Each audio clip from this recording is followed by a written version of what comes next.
Hello friends, कैसे हो? I hope आप अच्छे होंगे। तो कल हमने लास्ट टॉपिक में देखा था कि इक्वेशंस को या पॉलिनोमियल्स को ग्राफिकली हम कैसे प्रेजेंट करेंगे, और आज हमारा है क्या, solution of polynomials by factorisation method. किसका? बहुपदी का हल गुणनखंड की विधि से। एंड देन हम देखेंगे क्या, zeros, addition of zeros and product of zeros, यानी कि शून्य का गुणा और शून्य का जोड़। ठीक है, तो सबसे पहले हम देखते हैं लीनियर इक्वेशन से स्टार्ट करते हैं। तो लीनियर इक्वेशन का हमारा स्टैंडर्ड फॉर्म है क्या है, तो p ऑफ x, सपोज एक पॉलिनोमियल है जिसके वेरिएबल x है, is equal to ax plus b।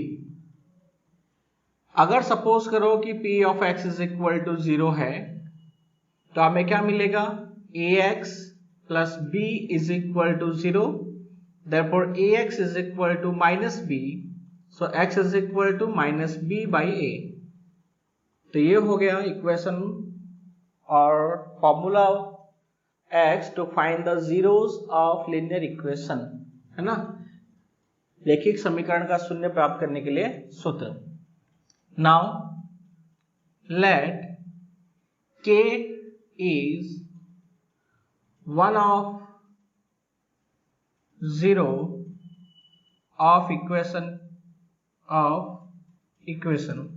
Therefore p of x is equal to 0. Therefore p of k is also equal to 0. So we get ak plus b is equal to 0. Therefore k is equal to minus b by a. ठीक है, यहाँ पे क्या नहीं है, इस condition में a is not equal to 0।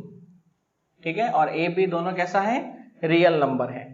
तो ये हमारा क्या है, ये हमारा सिंपल है कि k अगर सपोज कोई एक अगर 0 है, तो इसमें सिंगल 0 होने की वजह से जो हमें सॉल्यूशन मिलेगा k is equal to minus b by a। ये हो गया क्या, सॉल्यूशन ऑफ लिनियर इक्वेशन। अब आते हैं हम कौन से, सेकंड है क्वाड्रेटिक इक्वेशन। तो क्वाड्रेटिक इक्वेशन के लिए सपोज करो p of x, standard form है इक्वेशन का, ax square plus bx plus c। तो इस कंडीशन में let the zeros of quadratic equation are alpha and beta. अगर अल्फा और बीटा दो जीरो होंगे तो क्या होगा, x is equal to alpha, therefore x minus alpha is equal to 0, और x is equal to beta, therefore x minus beta is equal to 0। So therefore p of x, जहां पे क्या है, यहाँ पे है a is not equal to 0 and a b c belongs to r। तो p of x is equal to हमें क्या मिलेगा, हमें मिल जाएगा x minus alpha into x minus beta.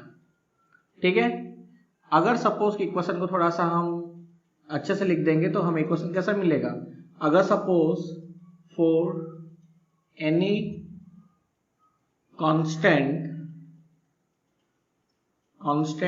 k, तो हमें क्या मिलेगा, p of k is equal to k into कितना है, तो k इंटू हो गया x minus alpha into x minus beta.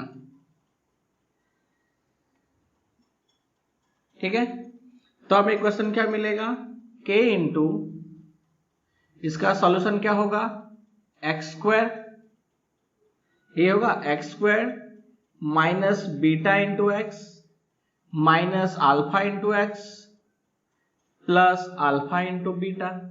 Clear? तो पूरे इक्वेशन का सॉल्यूशन क्या हो गया कि एक्स स्क्वायर, इन दोनों में से कॉमन क्या है x, तो x into alpha plus beta plus alpha beta. तो अब ये इक्वेशन को अगर मैं इस इक्वेशन के साथ कंपेयर करूंगा तो हमें आंसर क्या मिल रहा है, a is equal to k, b is equal to minus alpha plus beta, clear, and c is equal to alpha beta. ये मिल रहा है हमें। क्या मिला? इन दोनों अगर मैं कंपेयर करूंगा इक्वेशन को तो हमें इक्वेशन मिल रहा है a is equal to k, b is equal to minus alpha plus beta and c is equal to alpha beta. ठीक है, तो ये हो गया। कांस्टेंट के लिए a is not equal to 0 है, याद रखना है हमें, और a b से तीनों बिलोंग्स टू क्या है? r है। और यहाँ पे अल्फा और बीटा क्या है? तो हमने कहा कि कोई एक क्वाड्रेटिक इक्वेशन का कोई दो जो इसका जीरो है, कोई यानी 2 जीरो जो है वो अल्फा और बीटा है। तो अल्फा बीटा के लिए हमें मिला x is equal to alpha तो x minus alpha is equal to 0, x is equal to beta तो x minus beta is equal to 0। तो हमने कहा कि एनी कांस्टेंट, कोई k कांस्टेंट है, उसके लिए हमें p of k is equal to कितना मिला? k into x minus alpha into x minus beta. तो सोल्यूशन करने पर हमें क्या मिला? kx square minus x into alpha plus beta plus alpha beta, जहाँ पे a इज इक्वल टू क्या है? इस इक्वेशन को अगर मैं इससे कंपेयर करूंगा तो मुझे मिल रहा है a is equal to k, b is equal to alpha minus beta plus minus alpha plus beta, और c इज इक्वल टू हमें क्या मिल रहा है? Alpha beta. तो अब हमें क्या फाइंड करना है? तो अगर इन जीरोस का अगर मैं एडिशन फाइंड करूंगा तो मुझे कैसा मिलेगा? तो अगर हम जीरोस का एडिशन फाइंड करते हैं, यानी क्या? अगर मैं alpha plus beta, therefore addition of zeros क्या है? एडिशन ऑफ जीरो है alpha plus beta. Alpha plus beta क्यों? तो हमने 2 जीरोस का एडिशन फाइंड किया है, तो इसके 2 जीरोस जो है वो है अल्फा बीटा, तो 2 जीरो का एडिशन हो गया अल्फा प्लस बीटा। अगर मैं ऊपर नीचे k से मल्टीप्लाई करूं तो क्या होगा? k अल्फा प्लस बीटा,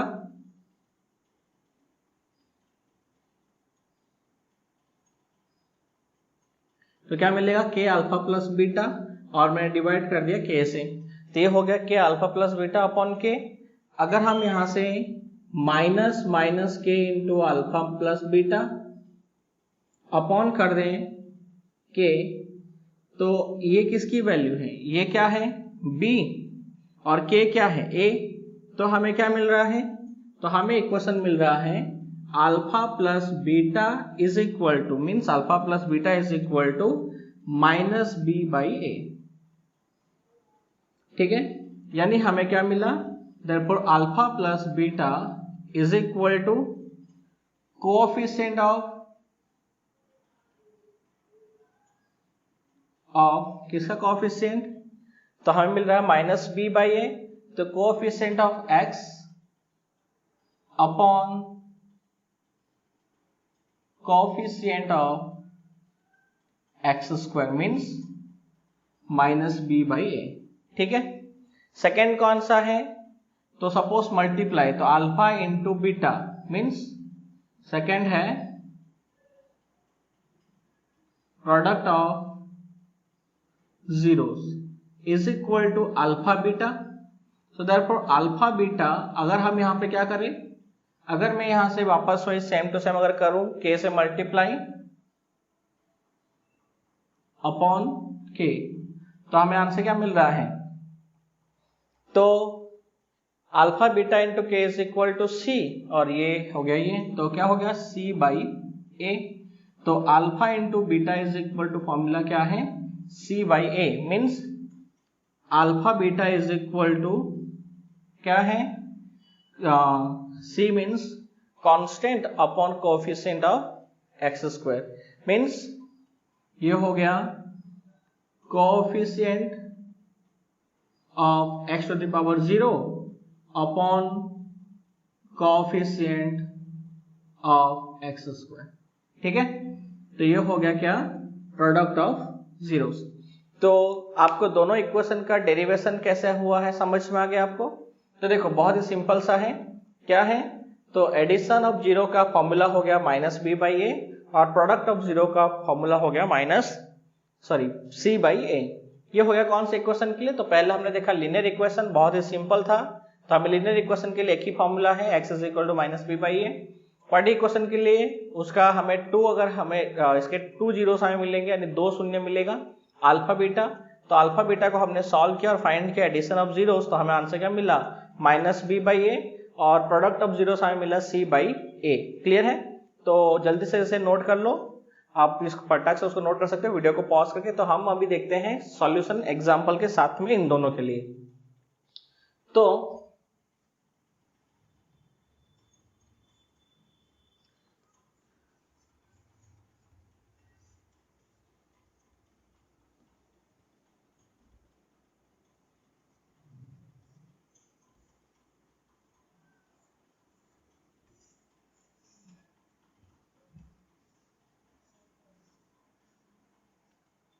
देखो क्वेश्चन है, find the zeros of polynomials and also find product and sum of zeros। तो हमें कह रहा है कि पॉलिनोमियल के लिए क्या फाइंड करना है, हमें जीरोस फाइंड करने हैं, और जीरोस फाइंड करने के बाद हमें क्या करना है, उसका सम और प्रोडक्ट फाइंड करना है। ठीक है, तो पहले हम कुछ इक्वेशंस लेते हैं। सपोज कि फर्स्ट इक्वेशन है x² - 3x - 4, x² - 3x - 4। Second equation है सपोज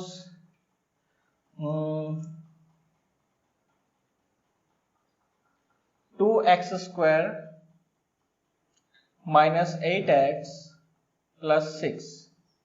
ठीक है, दो इक्वेशन है। तो फर्स्ट इक्वेशन के लिए हम सॉल्यूशन करते हैं x² - 3x - 4। तो p of x is equal to x² - 3x - 4। तो सपोज करो कि p of x is equal to 0, तो हमें क्या मिलेगा, x² - 3x - 4 is equal to 0। अब देखो मैं तुम्हें एक सिंपल तरीका बताता हूँ कि क्वाड्रेटिक इक्वेशन को कैसे तुम इजीली उसका फैक्टराइजेशन फाइंड कर सकते हो। ये सभी तरह के इक्वेशन के लिए एप्लीकेबल है। तो सबसे पहले क्या करना है, x² का जो कोफिशिएंट है, means coefficient of x² multiplied by coefficient of x to the power 0। अब देखो इसका कोफिशिएंट कितना है, फिलहाल 1। x टू द पावर 0 का कोफिशिएंट कितना है, -4। आंसर कितना आएगा, -4। अब इस 4 का यानी -4 जो है 4 के कौन कौन से यहाँ पे प्राइम फैक्टराइजेशन कौन कौन सा होगा। तो सबसे पहला है +-1, +-2, और एक है +-4।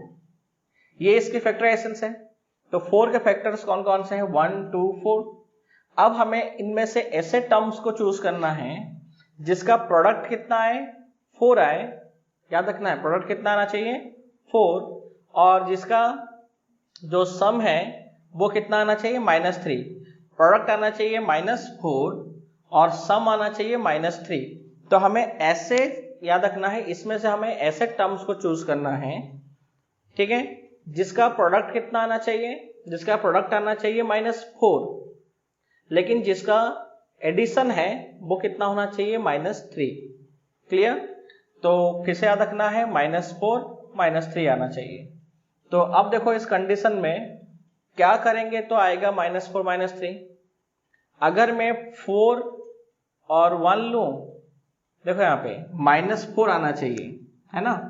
तो अगर मैं यहाँ पे कितना लेता हूं, -4, अब 1 × 2 जो है वो तो 4 आएगा नहीं, 2 × 4 भी आएगा नहीं, 2 × 2 4 आ सकता है लेकिन वो 3 आएगा नहीं। उसका मैंने क्या कहा, प्रोडक्ट कितना होना चाहिए, प्रोडक्ट होना चाहिए किसका, ये जो हमारा आंसर है ना ऊपर, ये होना चाहिए प्रोडक्ट में। ठीक है, फिर यानी कि इस क्वेश्चन के अंदर प्रोडक्ट होना चाहिए -4 और सम कितना होना चाहिए, सम आना चाहिए -3। याद रखना है इस चीज को, प्रोडक्ट होना चाहिए -4 और सम होना चाहिए -3। तो अब अगर मैं 1 लूंगा तो हो पॉसिबिलिटी ही नहीं है। 2 इंटू 2 4 है, लेकिन 3 आएगा नहीं, तो बचता हमारे पास क्या है 4 इंटू 1। अगर मैं यहाँ पे करता हूं -4 इंटू +1, तो इसका आंसर कितना आएगा -4, एंड -4 + 1, तो आंसर कितना आएगा -3। क्लियर? तो क्या होगा? So therefore x² -4x, clear, plus x -4 is equal to 0। अब देखो, अब इस टर्म में से कॉमन क्या है? तो यहाँ पे कॉमन है x, तो हमें मिला कितना x -4। इस टर्म में कॉमन कितना है +1, तो हमें कितना मिला x -4 इज इक्वल टू 0। तो हमें आंसर कितना मिला x -4 into x + 1 is equal to 0। तो x -4 इज इक्वल टू 0 और x + 1 इज इक्वल टू 0। तो x -4 is equal to 4 and x + 1 is equal to 0, तो x इज इक्वल टू -1। तो इसके जीरोस कौन कौन से हो गए? तो इस इक्वेशन के हमें जीरोस मिल गए हैं। तो अब हमें क्या फाइंड करना है? Product and sum. तो प्रोडक्ट क्या हो गया? अल्फा प्लस बीटा, तो अल्फा प्लस बीटा सम क्या हो गया? Alpha plus beta, so 4 - 1 is equal to 3, और प्रोडक्ट हो गया alpha into beta, so 4 into -1, तो आंसर हो गया -4। ठीक है? या फिर इसको तुम सिंपली फॉर्मूला यूज कर सकते हो, अल्फा प्लस बीटा हम नई फॉर्मूला पढ़ा था -b/a, तो -b/a तो कितना होगा? सो -b/a, -b means -3 -3/1, so answer 3। ठीक है? और यहाँ पे कितना है? c/a, c कितना है? -4, सो -4/1 इज इक्वल टू -4। तो तुम फॉर्मूला अप्लाई कर सकते हो, और यहाँ पे हमने जीरोस फाइंड किया है, तो इजीली तुम इसको भी सॉल्व कर सकते हो। सेकेंड क्वेश्चन हम देखते हैं। सेकेंड क्वेश्चन हमें कह रहा है p of x is equal to 2x² - 8x + 6। ठीक है? So therefore p of x is equal to 0, then 2x² - 8x + 6 is equal to 0। तो पहले हमें क्या करना है? Coefficient of x² multiply coefficient of x to the power 0। तो coefficient of x² कितना है? तो वो है 2 multiplied by coefficient of x + 0 कितना है? 6, तो कितना हो गया? 12। अब 12 के प्राइम फैक्टर्स कौन कौन से हैं? +-1, +-2, +-3, +-4, +-6, +-12, ये है। अब हमें ऐसे टर्म्स को चूज करना है कि क्या होना चाहिए? याद रखना है कि इसमें से प्रोडक्ट कितना आना चाहिए? प्रोडक्ट जो होगा वो होगा 12 + 12, और जो सम आना चाहिए वो कितना आना चाहिए? -8। याद रखना है प्रोडक्ट कितना होना चाहिए? +12 इस कंडीशन में, और सम कितना आना चाहिए? -8 आना चाहिए सम। तो हमें ऐसे टर्म्स को चूज करना है जिसका प्रोडक्ट कितना हो? +12 हो। अब देखो +12 कैसे कैसे हो जाएगा? तो मैं यहाँ पे अगर 3 × 4 करूंगा तो 12 आएगा, लेकिन 3 + 4 7 आने का चांस ही नहीं है। ठीक है? यानी -3 - 4। अगर मैं 6 × 2 करूंगा तो ही 12 × 1 करूंगा तो भी आ जाएगा, वो तो आंसर है। तो हम देखते हैं 12 × 1 करने पर भी 12 आएगा, लेकिन 12 + 1 या -1 करने पर 8 नहीं आएगा।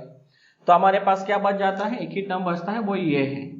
यानी कि अगर मैं क्या करूंगा, प्रोडक्ट कैसा है देखो, अगर मैं यहाँ पे -2 × -6 करूं तो आंसर आएगा -12, और सम कितना है? तो -2 - 6, तो आंसर कितना आ गया? तो वो हो गया -8। क्लियर? +12 और -8 आ गया। -2 - 6 +12, -2 - 6 -8। तो हमारे फैक्टर्स कौन कौन से हैं? 2x² - 6x - 2x + 6 is equal to 0। तो आंसर कितना हो गया? दोनों में से कॉमन है 2x, तो x -3, यहां पे दोनों में से कॉमन क्या है? -2, तो हो गया x -3 इज इक्वल टू 0। तो आंसर कितना होगा? x -3 × 2x - 2 is equal to 0। So therefore x -3 is equal to 0 और 2x - 2 is equal to 0। So x is equal to 3 और x इज इक्वल टू 1। ठीक है, तो इसके फैक्टर्स कौन कौन से हैं? तो फैक्टर है x इज इक्वल टू 3 और x इज इक्वल टू 1। तो इसके सम क्या होंगे? तो सम हो गया 3 प्लस 1 इज इक्वल टू 4, या तुम फॉर्मूला लगा सकते हो कौन सा? तो माइनस बी बाई ए। अब माइनस बी कितना है? तो माइनस बी हो गया माइनस 8। ठीक है, तो b की वैल्यू है -8। a कितना है? तो a है 2, तो आंसर कितना आएगा? 4। सेकंड क्या है? प्रोडक्ट। क्या होगा प्रोडक्ट? तो प्रोडक्ट है 3 इंटू 1 इज इक्वल टू 3, या तुम फॉर्मूला अप्लाई कर सकते हो c बाई ए। c कितना है यहाँ पर? 6 बाई 2 इज इक्वल टू 3। ठीक है, क्लियर हो गया आपको? तो ये था क्या? लीनियर इक्वेशन, और हमने देखा था यहाँ b कौन सा है? तो क्वाड्रेटिक इक्वेशन के लिए हमने उसका जीरो फाइंड किया और उसकी जीरो के सम और हमने एडिशन देखा। क्लियर है? तो आई होप आपको ये समझ में आया होगा। तो नेक्स्ट टॉपिक हमारा क्या है? क्यूबिक इक्वेशन के लिए हम जीरोस फाइंड करेंगे, उसका एडिशन, उसका सब्सट्रैक्शन, ठीक है, वो हम सॉल्यूशन करें, एडिशन एंड प्रोडक्ट फाइंड करेंगे। और फिर हम देखेंगे कि अगर सपोज कि हमें टर्म्स दिए हुए हैं, यानी कि अगर हमें इसके जीरोस दिए हुए होंगे, तो जीरोस का यूज करके हम कैसे उसको क्वाड्रेटिक इक्वेशन या क्यूबिक इक्वेशन में कैसे कन्वर्ट कर सकते हैं या कैसे बनाएंगे। ठीक है, तो नेक्स्ट में स्टार्ट करूंगा एनसीईआरटी टेक्स्ट बुक में से एक्सरसाइज के हम क्वेश्चंस लेंगे, जिससे आपको बोर्ड के एग्जाम में हेल्प होगा। ठीक है, तो बने रहिए और सब्सक्राइब करना नहीं भूलना, लाइक करना, अगर आपको वीडियो पसंद आया, आपको कुछ थोड़ा सीखने को मिल रहा है तो वीडियो को लाइक करना, शेयर करना और सब्सक्राइब जरूर करना। ठीक है, थैंक यू वेरी मच।